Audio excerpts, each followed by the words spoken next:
Back on America's Forum with a newly clean-shaven Javier Manjarres of the Shark Tank political blog. You told us at the outset it wasn't really Ted Cruz commenting on the beard, it was the itchiness. Right, you know, believe it or not, women dug it, I mean, for the most part, but it just, the itchiness just superseded that. Well, we shan't, we'll talk about another kind of itch, the presidential variety, but what's interesting to me is it seems that Senator Cruz, the public perception is he really doesn't mind what other senators of either party have to say about him or how they regard him in that institution where personal relationships are supposed to mean so much. Is that accurate? Right, he doesn't care at all. I mean, he embraces the whole title of being a wacklebird, as your friend John McCain once called, refer to him and Senator Rubio and Rand Paul. He embraces it, he loves it. He actually thrives on it.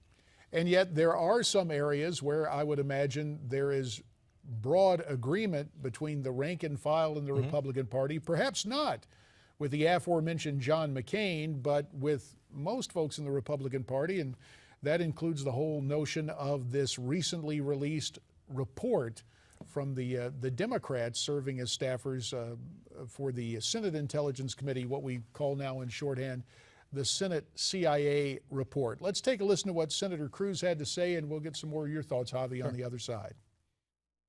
Absolutely. This was a partisan, irresponsible, reckless report. And as a consequence of this report, the 6,000 pages blasting the U.S. intelligence agencies. And it's placed American lives in jeopardy across the globe. People are at risk because of this report. And you know, it's part of the pattern we've seen from President Obama and the Senate Democrats for a long time, that everything is George W. Bush's fault. That they want to blame everything on Bush. Listen, the Obama-Clinton foreign policy isn't working. The world is on fire right now. And they're looking to change the subject. They want to pile on to President Obama's predecessor. Now it's important, Javier, to make clear. Torture is wrong. Period. The end. Unambiguously. And for good reason, U.S. law prohibits torture. No civilized nation engages in torture. But this report wasn't about that. This report was about political blame shifting and finger pointing. And I'll tell you what, one of the most troubling consequences of this report is in the aftermath of 9/11, we saw allies across the world cooperate with the United States. Some who had been longtime traditional allies, others countries that had not previously worked closely with us. But we saw global cooperation in the fight on terror. This report names names, and it places those allies in very difficult situations. And I fear one of the most long-lasting consequences of this partisan Democratic report is we're going to find allies across the globe a lot less eager to work with us in terms of stopping and catching radical Islamic terrorists.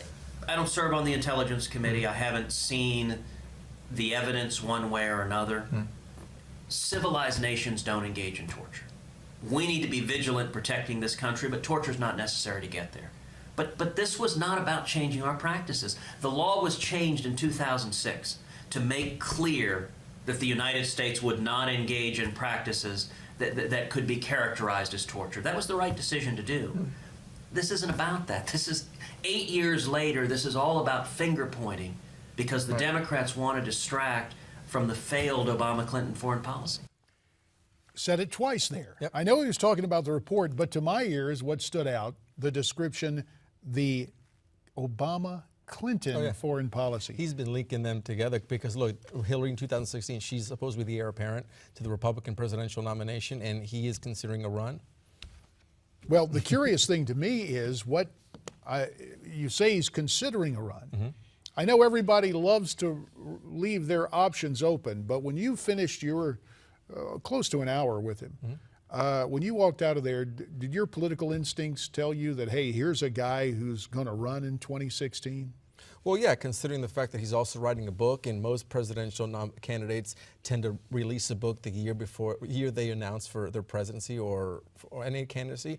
Look, I'm releasing a book next year, but I'm not running for president. But he is, and I suspect that he is going to run for president, as will Senator Rubio and Jeb Bush. And so you got that, and there's somebody else in the Senate you got to look at, and that's Rand Paul. Right. He's also writing a book. So it's kind of curious.